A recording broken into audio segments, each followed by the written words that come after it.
Vous êtes les bienvenus, Madame, Messieurs, à cette session d'information dont voici les principales articulations. Les idées de Martin Fayoulou, Ensemble pour la République de Moïse Katumbi et Leadership et Gouvernance pour le développement des Matatampognou seront dans la rue le 11 mars, une marche pacifique pour dénoncer l'agression rwandaise. Et puis les M23 déclarent un cessez-le-feu effectif qui entre en vigueur ce mardi 7 mars afin d'ouvrir la voie au dialogue direct avec le gouvernement de Kinshasa.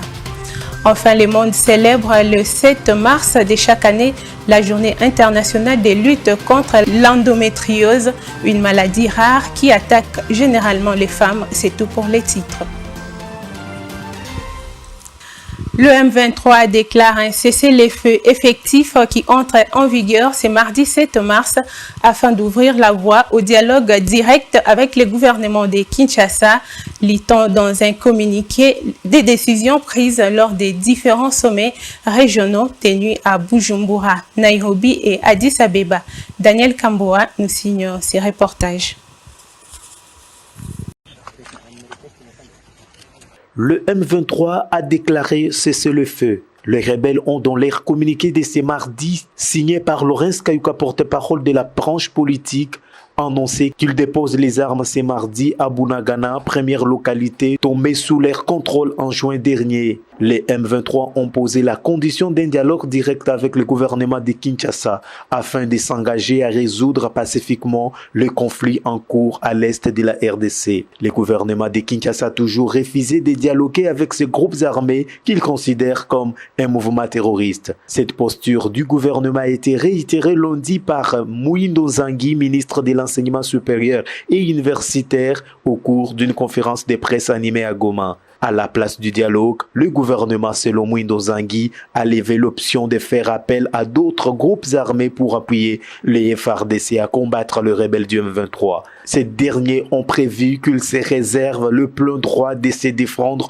une fois attaqués par les forces de la coalition du gouvernement de Kinshasa. La dernière feuille de route entérimée par le chef d'État de l'EAC prévoit un retrait progressif des rebelles du M23 des zones sous leur contrôle. Ces zones devraient être placées sous contrôle de la force régionale de l'EAC selon un plan de répartition défini par le chef d'état-major début février. Et malgré l'annonce du cessez-le-feu, ce mardi 7 mars 2023, le M23 continue à agresser et attaquer les positions des FARDC. C'est ce que révèle Aimé Mukanda de la société civile. Il est au micro de Naomi Pila. Ce que nous voyons ici, je voulais rassurer une chose est que depuis hier 3 heures du matin, les M23 qui étaient basés à Kishishe, ont progressé à 20 km. Ils ont quitté Kishishe pour prendre plus de 5 localités, dont Kirima, Kibingu, Katanda et Kibirizi. La cité de Kibirizi, c'est la deuxième cité à grandeur en territoire de Rutshuru après celui de Kiwanja. Pour dire, tous ces villages sont passés entre les mains d'hier 23, la journée d'hier, de 3 heures du matin jusqu'à 21 heures du matin, tous ces villages sont tombés. Pour dire, s'il y a à se retirer, ça ne nous rassure pas, puisque même aujourd'hui matin, à Karouba, c'est dans le massif, à côté de Mouchaki, les M23 se sont affrontés au FARDC. Plusieurs bombes ont été jetées hier par les M23 dans la cité de Saki à provenance de Mouchaki. Pour dire, la façon dont on traite ces ignares, ces M23, ça ne rassure pas. Il fallait frapper ces imbéciles jusqu'à les mettre d'état de nuit. Nous ne sommes pas là pour écouter Emmanuel Macron ou Paul Kagame. La seule force qui nous reste, c'est les FARDC pour traquer ces civiques et les désarmer. Et pour votre information, les M23 recrutent jusqu'à ce net moment. Ils recrutent, ils sont en formation à Tchanzu et à Rutshuru Centre. Pour dire, rien ne nous assure pas que ces M23 vont se retirer. On va les laisser encore du temps à se préparer pour soit prendre Goma ou progresser vers Butembo. Le président de la République a inauguré ce mardi la cellule nationale des renseignements financiers dont les sièges se trouvent dans la commune de La Gombe. L'objectif est de lutter contre les blanchiments des capitaux et financement du terrorisme.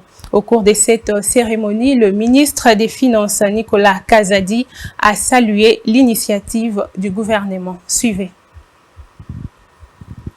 C'est avec une immense joie que je prends la parole en cette double cérémonie de lancement de la campagne de vulgarisation de la loi anti-blanchiment des capitaux et financement du terrorisme et de la prolifération et de l'inauguration du bâtiment de la cellule nationale de renseignement financier, CNRF en sigle.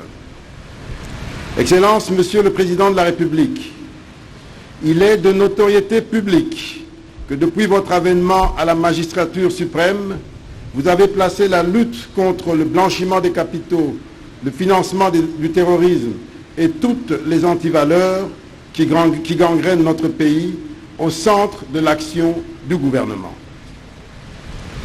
Pour permettre une lutte efficace et efficiente contre le blanchiment des capitaux et le financement du terrorisme, il est impérieux de garantir aux institutions commises à cette tâche l'autonomie et l'indépendance requises. Il n'y a pas si longtemps, au moment où nous réalisions l'état des lieux de notre dispositif de lutte contre le blanchiment, celui-ci renseignait que notre dispositif manquait d'autonomie et d'indépendance. Il notait de faiblesses significatives, notamment l'inadéquation du cadre légal et réglementaire, un déficit de capacité et tant d'autres.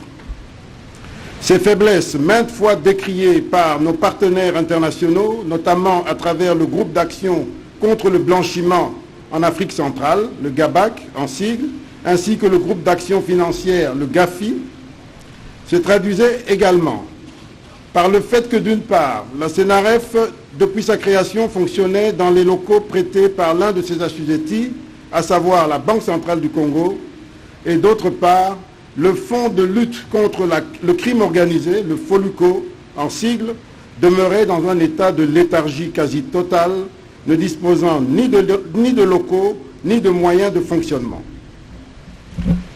Sous votre leadership, le gouvernement a doté la CNRF de ce bâtiment moderne de 5 niveaux, offrant ainsi un espace professionnel de travail conforme aux normes et standards internationaux.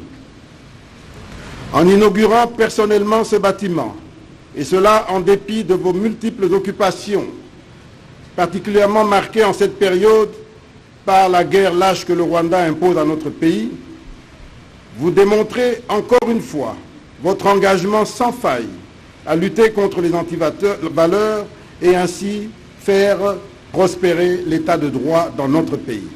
Je l'ai dit en titre, les idées de Martin Fayulu, Ensemble pour la République de Moïse Katumbi et Leadership et Gouvernance pour le développement de Matata Mponyo annoncent une marche pacifique ce samedi 11 mars pour dénoncer et condamner l'agression rwandaise dans la partie est de la RDC. Daniel Kamboa revient pour le reportage. Le parti de Moïse Katumbi, Martin Fayulu et Augustin Matata seront dans la rue ce dimanche 11 mars pour, d'une part, dénoncer et condamner la guerre d'agression rwandaise et d'autre part, appeler à une grande mobilisation nationale de soutien aux forces armées de la RDC. Dans une correspondance adressée au gouverneur de Kinshasa, les 3 secrétaires généraux de ces partis ont précisé qu'il s'agit d'une marche pacifique allant du rond-point Gaba jusqu'au stade Cardinal Malula dans la commune de Kinshasa. Ils précisent qu'ils passeront par les avenues Université, Kianza, rond-point Lemba Super, échangeur de Limité, boulevard Lumumba, Sendwe, Kassavubu pour atteindre les stades Cardinal Malula. Moïse Katumbi et Matata Mponyo ont rejoint cette initiative préalablement prise par le parti de Martin Fayulu. Politique toujours, malgré les avancées observées des opérations d'enrôlement des électeurs en cours en RDC, La famille politique de l'ancien président de la République, Joseph Kabila, s'est dit non concernée par cette opération. Le FCC dit également de ne pas reconnaître l'actuelle équipe de la centrale électorale dirigée par Denis Kadima, tout en appelant la mise en place d'une nouvelle CENI pour la garantie des chances entre les différentes parties prenantes au processus électoral. C'est un reportage signé Daniel Kamboa. Ayant appelé au boycott des opérations d'enregistrement des électeurs, la famille politique de l'ancien président de la République tente le tout pour obtenir table rase. Une bataille loin d'être gagnée. L'on se rappelle tous de cette annonce d'Emmanuel Chadari, secrétaire permanent du Parti du Peuple pour la Reconstruction et la Démocratie, le 5 janvier après une réunion du bureau politique du parti. Nous irons à l'enrôlement lorsque la CENI sera consensuelle. La crédibilité des élections passe par une CENI consensuelle. Toutes les parties prenantes doivent être représentées. 2 mois après, la Commission électorale nationale indépendante a déjà enregistré plus de la moitié des 50 millions d'électeurs entendus. Malgré quelques difficultés et irrégularités déplorées, les opérations d'identification et d'enrôlement des électeurs ont été clôturées le mois dernier dans la partie ouest du pays avec 99% des participants entendus. Ce sera le cas dans quelques jours au centre du sud du pays, le mois prochain dans la partie nord-est. Pour le moment, la seule grande contrainte de la CENI, c'est une partie du Nord Kivu occupée par le rebelle de M23 où les opérations n'ont pas démarré. Pour les restes, le terrain des élections semble avoir quitté la gare. Le vendredi dernier, les cadres du FCC ont été en séance de travail chez Centre Carter, une organisation internationale spécialisée dans les questions électorales. Sur place, ils ont exigé la suspension immédiate du processus totalement corrompu, réitérant leur appel pour le changement des animateurs à la CENI et à la Cour constitutionnelle, 2 institutions du pays qui interviennent dans la décision électorale. Cet appel sera-t-il entendu? En 9 mois des élections, souscrit au desiderata de la famille politique de Joseph Kabila, supposé mettre une croix sur la tenue des élections dans les délais constitutionnels, mais aussi reprendre une opération d'identification et enrôlement des électeurs qui ont coûté des centaines de millions de dollars au trésor public. Ne pas y souscrire voudrait simplement dire que Joseph Kabila et ses poulains se sont mis hors jeu pour les prochaines élections. Entre-temps, le reste de l'opposition, malgré des critiques, a participé à l'enrôlement. Surtout que cet appel au boycott ne semble pas être suivi par la population si on en tient aux assignations atteintes par la CENI dans la première heure opérationnelle concernant le nombre d'électeurs enregistrés. Comme Étienne Tshisekedi et l'Union pour la démocratie et les progrès sociaux en 2006, Joseph Kabila et les FCC seraient le grand absent du prochain rendez-vous électoral. Dans un autre volet de l'actualité, le ministre de la Communication et Médias, Patrick Muyaya, s'est entretenu ce mardi 7 mars avec la nouvelle ambassadrice des États-Unis d'Amérique en RDC. Les 2 personnalités ont échangé autour de l'importance de la transparence dans la communication du gouvernement congolais. Esther Amissi nous fait le point. Les 2 personnalités ont échangé autour de l'importance de la transparence et de la clarté dans la communication du gouvernement congolais. Lucie Tamlin a salué l'engagement du ministre Muyaya dans la lutte contre la désinformation et les fake news en RDC. Le gouvernement américain continuera à soutenir tous ces efforts. Nous sommes ensemble pour une communication vis-à-vis de la population, a-t-elle déclaré. S'agissant de la guerre dans l'Est de la République démocratique du Congo, la nouvelle ambassadrice des États-Unis en RDC avoue que son pays privilégie la voie diplomatique pour le retour de la paix et demande à tous les acteurs de la sous-région de soutenir les accords signés entre les parties. Nous suivons de très près ce qui se passe dans l'Est et nous demandons à tous les acteurs de faire appliquer le cessez-le-feu et de retirer leurs forces des positions condamnées par les accords, a conclu Lucie Tamlin, ambassadrice des États-Unis d'Amérique en RDC. Direction centrale électorale, à l'issue de son périple aux États-Unis d'Amérique, le questeur adjoint de la CENI, Sylvie Birimbano Baloumé, a foulé le sol de Goma, chef-lieu de la province du Nord Kivu. À la tête d'une délégation, elle est allée pour une supervision des opérations d'identification des électeurs. Esther Amissi revient pour ses reportages. Une mission de supervision managériale au nom du patron de la centrale électorale, Denis Kadima Kazadi, qui consistait à prendre la température de l'opération d'identification et d'enrôlement des électeurs pour le compte de l'aire opérationnelle 3, dont fait partie le Nord Kivu, en plus du Canada et des États-Unis. Dès son arrivée, Madame Sylvie Birimbano Baloumé s'est rendue au secrétariat exécutif provincial que dirige Hubert Kassiwa pour un briefing avec les agents et les autres missionnaires venus de Kinshasa depuis environ 2 mois. À la lumière de ce qui lui a été rapporté par les 1004 centres d'inscription prévus pour le compte de la province du Nord Kivu, seuls 498 sont opérationnels depuis le lancement, soit 50% pour cause d'insécurité. Le CEP, Hubert Kassiwa, a également fait part au questeur adjoint qu'à la clôture de la journée du 2 mars 2023, 500 000 enrôlés ont été enregistrés sur les 4 700 000 attendus. À la suite de ces informations essentielles fournies, Madame Sylvie Birimbano Baloumé a mis en avant l'importance de la mission lui assignée en vue de tâter le pouls de l'opération d'identification d'enrôlement dans cette partie orientale du pays, très sensible au regard de la situation sécuritaire qui y prévaut. Rappelons qu'en dépit des difficultés d'accès dans certaines zones pour des raisons évidentes, la CENI a effectué depuis le 16 février 2023 le lancement de l'AO3 qui regroupe cette province. Il est impérieux, a-t-elle insisté, d'accentuer malgré tout la sensibilisation de la population du Nord Kivu à s'enrôler en masse, d'autant que la moyenne de 11% atteinte à ce jour est faible. En marge de la journée des femmes célébrée le 8 mars, le monde célèbre également le 7 mars de chaque année la journée de lutte contre l'endométriose, une maladie rare qui attaque généralement les femmes. Cette maladie a pour symptômes les douleurs pendant les rapports sexuels, douleurs au bas-ventre, des troubles menstruels qui souvent sont les causes de l'infertilité. Reportage. Cette année, la semaine contre l'endométriose est célébrée du 7 au 12 mars, une semaine de prévention et de sensibilisation à l'endométrite. Cette maladie touche au moins une femme sur 10 en France. L'endométriose est une maladie encore méconnue dans plusieurs pays d'Afrique et particulièrement en République démocratique du Congo. Non, je n'ai jamais entendu parler de cela. Bon, j'ai déjà consulté un médecin une fois et moi, je reste à la maison et puis ça va passer. Voilà.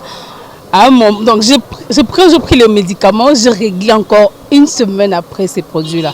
Alors depuis là, je ne prends plus. Donc quand je règle, si j'ai des douleurs, je laisse ça passer comme ça. L'endométriose peut apparaître très tôt chez les jeunes filles et entraîne des douleurs intenses, des problèmes d'estomac ou des vessies. Souvent, un diagnostic tardif engendre d'autres complications de fertilité. La difficulté pour reconnaître cette maladie chronique est d'autant plus que grande que les symptômes qui se rapprochent des règles douloureuses.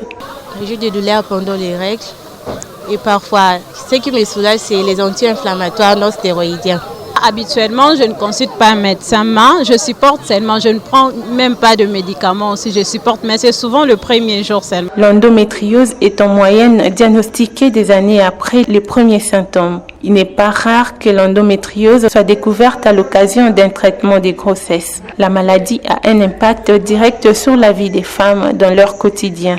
Malheureusement, il n'existe aucun traitement spécifique à l'endométriose. Les soins permettent uniquement d'atténuer les symptômes et de réduire la propagation des cellules, ce qui provoque des conséquences lourdes et parfois dramatiques pour les femmes. En sport, pour terminer, la Fédération congolaise de football association a annoncé l'organisation de ces élections le 15 juillet prochain au cours d'une assemblée générale élective des membres du comité exécutif de la FECOFA. La seule contrainte pour aboutir à cette organisation, l'instance fêtière du football congolais n'attend que la certification et publication de ces statuts dans les journaux officiels de la RDC. Daniel Kamboa signe ses reportages. La date du 15 juillet 2023 a été retenue pour les élections à la Fédération congolaise de football association, révèle de sources proches du dossier. Dirigé par un comité provisoire chapeauté par Donancé Chimanga, l'organe fêtière du football congolais pourra enfin se remettre dans la régularité 2 ans après le départ de son ancien président Constant Omari qui a jeté les tabliers le 15 juillet 2021 à la suite des scandales au niveau des instances du football international. À la faveur dès ces élections du mois de juillet prochain, la FECOFOA qui attend la certification de ces nouveaux statuts au ministère de la Justice et leur publication. À la faveur de ces élections du mois de juillet prochain, la FECOFOA qui attend la certification de ces nouveaux statuts au ministère de la Justice et leur publication au journal officiel pourra également franchir dès la tutelle de la Fédération internationale de football association FIFA lui imposer à la suite de la mauvaise gestion décriée en son sein. Fin de cette édition. Place au rappel des titres. Les idées de Martin Fayulu, Ensemble pour la République de Moïse Katumbi, Leadership et Gouvernance pour le développement de Matata-Mponyo seront dans la rue le 11 mars, une marche pacifique pour dénoncer l'agression rwandaise. Le M23 déclare un cessez-le-feu effectif qui entre en vigueur ce mardi 7 mars afin d'ouvrir la voie au dialogue direct avec le gouvernement de Kinshasa.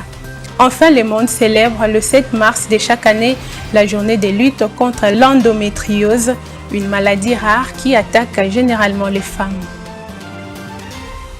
Fin complète de cette édition, nous la dédions à toutes les femmes de la RDC. Restez avec nous.